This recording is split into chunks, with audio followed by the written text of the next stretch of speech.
Adapun di dalam Al-Quran, dalam surat Al-Maidah,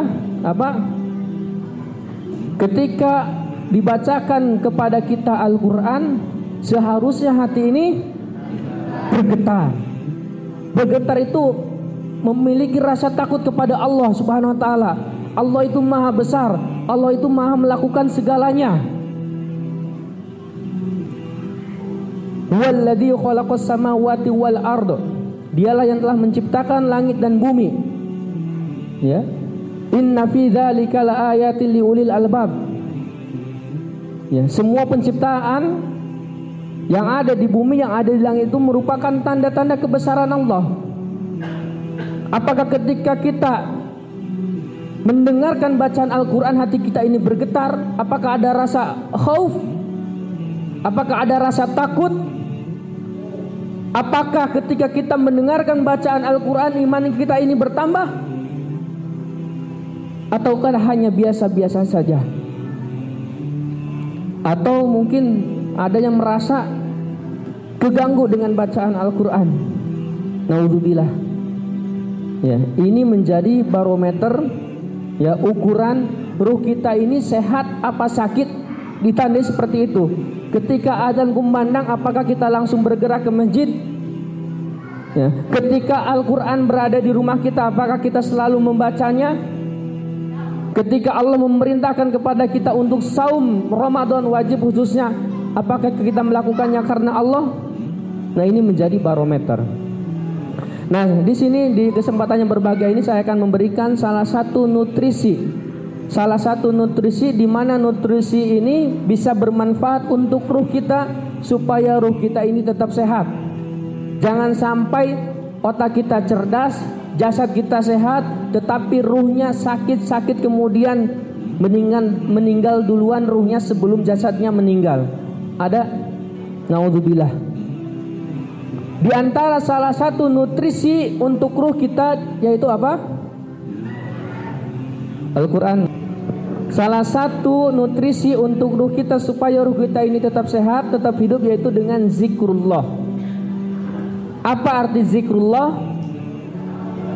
Mengingat kemudian menyebut dengan lisan kita. Mengingat mungkin saya sedang mengingat subhanallah walhamdulillah, tetapi sekaligus diucapkan, dilafalkan dengan lisan kita. Subhanallah walhamdulillah wala ilaha illallah wallahu akbar. Ataupun dalam hadis kalimatani khafifatani alal lisan wasaqilatani alal mizan wa habibatani indar rahman subhanallahi wa bihamdi subhanallahil azim. Dua kalimat yang terasa ringan di lisan kita tetapi berat di timbangan Allah Subhanahu wa taala. Kemudian dua kalimat ini sangat disayangi oleh Allah Subhanahu wa taala, apa? Subhanallahi wa bihamdi subhanallahil azim. Subhanallahi wa bihamdi subhanallahil azim. Ini subhanallah luar biasa. Ingat ya, nutrisi untuk ruh kita supaya ruh kita tetap sehat apa? Zikrullah. Menyebut ya, mengingat nama-nama Allah apa saja? 99 asmaul husna ya. Ataupun kita sering mendengar imam ataupun keterangan afdalu dzikri fa'lam annahu la ilaha illallah.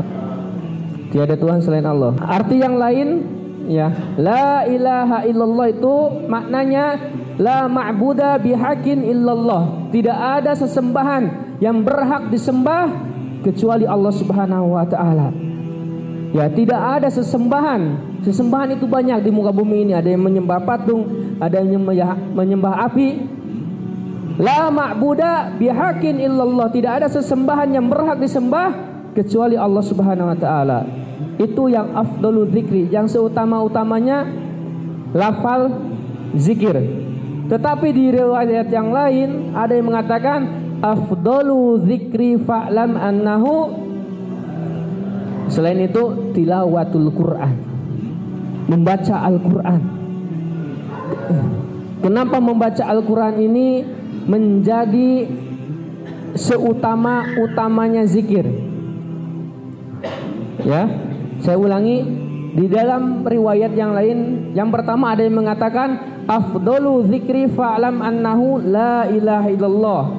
Ya, sudah jelas artinya tidak ada Tuhan tidak ada sesembahan yang berhak disembah kecuali Allah Subhanahu wa taala.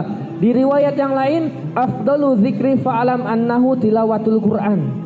Seutama-utamanya zikir yaitu membaca Al-Qur'an. Pertanyaannya, kenapa Al-Qur'an menjadi zikir utama yang diucapkan oleh seorang muslim? Karena di dalam Al-Qur'an semuanya sudah tercangkup. Nama-nama Allah di situ ada. Ya, subhanallah ada, alhamdulillah ada, la ilaha illallah ada di situ.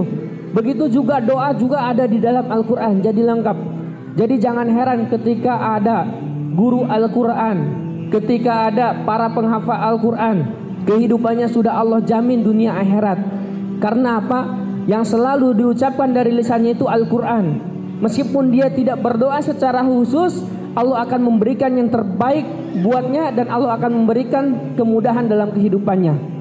Karena di dalam Al-Quran di situ ada zikir, di situ ada wirid, di situ ada doa, di situ ada harapan dan yang lainnya. Man qara'a harfan min kitabillah falahu hasanah wal hasanatu bi asyri amsalha la aqulu alif lam mim harf walakin alif harf lam harf dan mim harf. Rasulullah sallallahu alaihi wasallam mengabarkan kepada umatnya, barang siapa yang membaca satu huruf dari Al-Qur'an maka baginya satu kebaikan, dan satu kebaikan ini dilipat gandakan menjadi 10 kebaikan. Tidaklah aku katakan bahwasanya alif lam mim itu satu huruf, melainkan alif satu huruf, lam satu huruf, dan mim satu huruf. Luar biasa. Ada enggak bacaan di dunia ini selain Al-Quran yang sudah Allah jamin pahala setiap hurufnya? Tetapi Allah lewat lisan Rasulnya, barang siapa membaca satu huruf saja dari Al-Quran maka 10 kebaikan. Lalu kenapa banyak masyarakat muslim muslimat yang belum termotivasi dengan hadis ini? Mereka lebih enak membaca ABC daripada abatasa. Lihat, satu-satunya bacaan di muka bumi ini yang sudah Allah jamin satu hurufnya pahala adalah Al-Quran.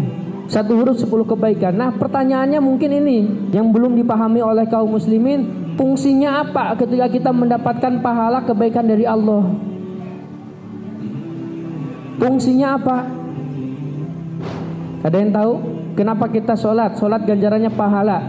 Ya, puasa pahala. Pertanyaannya, apa fungsi pahala buat kita? Ya, memberatkan timbangan. Lihat dalam surat Al-Qari'ah, fa amma man sakulat mawazinu, terus fa huwa fi isyatir radiyah, wa amma man khaffas mawazinu fa ummu hawiyah wa ma adraka ma hiya narun hamiyah. Barang siapa yang timbangan amal baiknya itu lebih berat daripada timbangan buruknya, fahuwa fi isyatir radiyah, maka dia dalam kehidupan yang Allah ridhoi, yaitu di dalam surga. Nah, disitulah peran pahala kita. Disitulah peran kenapa kita butuh dengan pahala. Disitulah peran kenapa kita butuh dengan kebaikan dari Allah Subhanahu wa taala. Sebelum kita berbicara tentang timbangan di akhirat nanti, kita sebagai manusia itu tidak luput dari yang namanya dosa. Zina mata, zina telinga, zina tangan, zina kaki dan yang lainnya.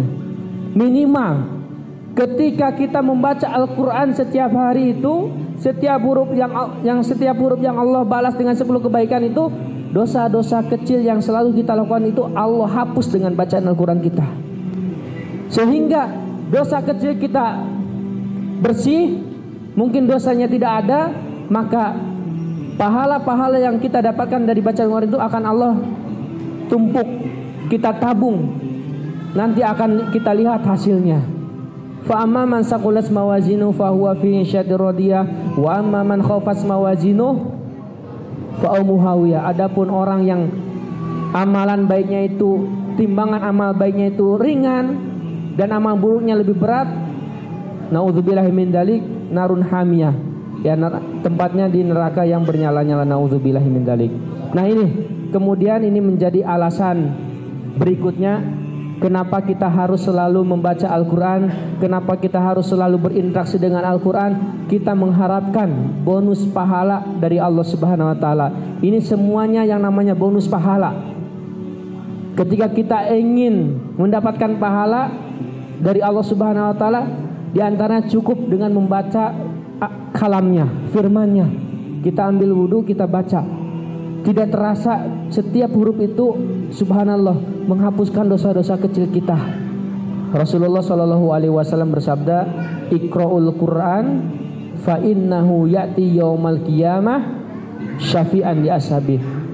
Rasulullah Shallallahu Alaihi Wasallam mewanti-wanti, memberikan wasiat nasihat kepada umatnya, bacalah oleh kalian Al-Quran, karena sesungguhnya Al-Quran ini di hari kiamat nanti akan datang memberikan bantuan, memberikan pertolongan kepada hambanya yang selalu membacanya.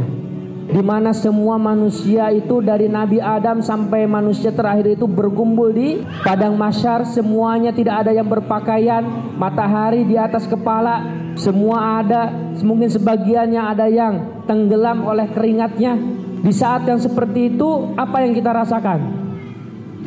Takut, cemas, khawatir, ada apa ini?